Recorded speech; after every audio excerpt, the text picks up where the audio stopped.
मेरे प्रिय बच्चे, मनुष्य का मन सदैव कुछ ना कुछ पाकर उसे संग्रहित करने की लालसा रखता है। स्थूल रूप में वह चीज़ों का संग्रह करना चाहता है। जब वह थोड़ा सा विकसित होता है तब वह ज्ञान संग्रह करना चाहता है, और इसमें भी इसकी प्रबल इच्छा यही होती है कि वह अपने ज्ञान के द्वारा दूसरे के मन पर काबू पा सके। दूसरों के मन में अपने आकर्षण को उत्पन्न करने की प्रवृत्ति सदा से ही उसकी रहती है। मेरे प्रिय बच्चे, जब कोई व्यक्ति यह सोचने और विश्वास करने लगता है कि वह आध्यात्मिक मार्ग पर है, तो उसका मन तथा कथित आध्यात्मिक ज्ञान का संग्रह करने लगता है। वह गुरु के शब्दों का चयन करता है।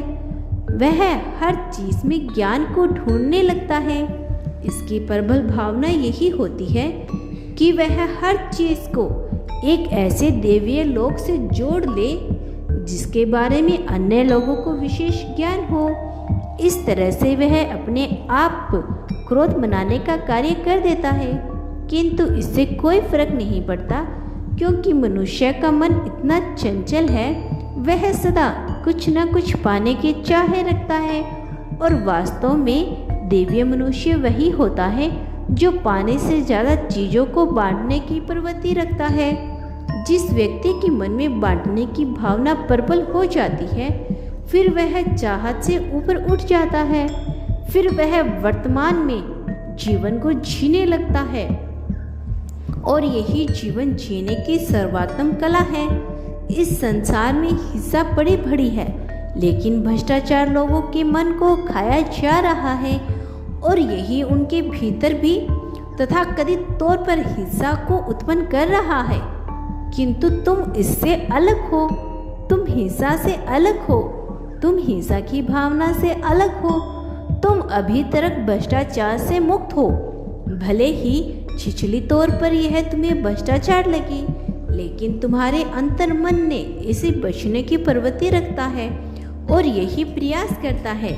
इसीलिए मैं भली भांति जानता हूँ कि तुम क्या विचार करते हो, और मुझे यह जानकर प्रसन्नता होती है कि तुम सदैव दूसरों के बारे में अच्छा ही सोचते हो, उनका भला करने का ही विचार करते हो।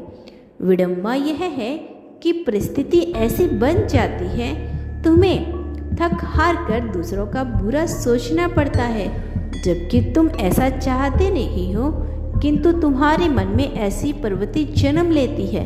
इस संसार में जो दुख तुम भोगते हो, जिसकी वजह से मेरे प्रिय बच्चे जल की भांति बह लेने की भावना तुम्हारे मन में सदा से रही है, किंतु तुम ऐसा नहीं कर सकते, तुम ऐसा नहीं कर पाते, कारण तुम मजबूर हो जाते हो अपनी परिस्थितियों के तले। लेकिन तुम भूल जाते हो कि यह सब परीक्षा की घड़ी है, इनका अंत निश्चित है, किंतु तुम इसमें क्या चयन करते हो यह महत्वपूर्ण है।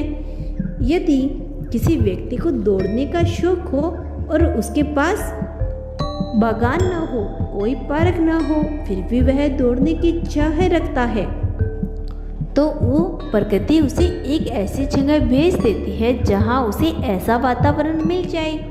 किंतु जब मनुष्य के पास बाग हो, पार्क हो, ऐसी जगह उपलब्ध हो जहाँ वह दौड़ सकता है, किंतु उसकी चाहत ही दौड़ने की ना हो, फिर भला वह कैसे अच्छे स्वास्थ्य की कामना, अच्छे समुचित जीवन की कामना कैसे कर सकता है?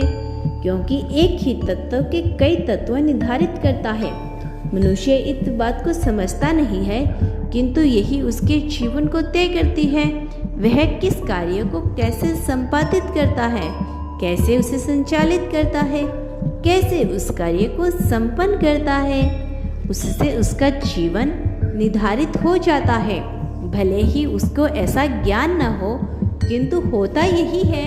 मेरे प्रिय बच्चे, जो मैं कह रहा हूँ उसको भूल भावना में उतरकर उसे समझने का प्रयास करना।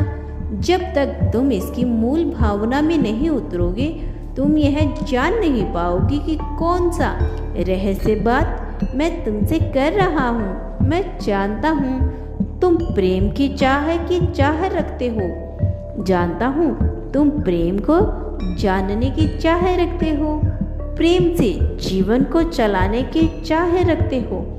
लेकिन इस संसार में एकमात्र प्रेम की भावना तो उपलब्ध नहीं है ना। जब इस संसार में विभिन्न भावनाएं उपलब्ध है तो वह घटित होगी।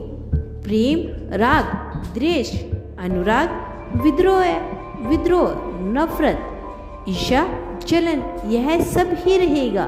किंतु कहाँ कितनी मात्रा में इसका उपयोग करना है यह महत्वपूर्ण है।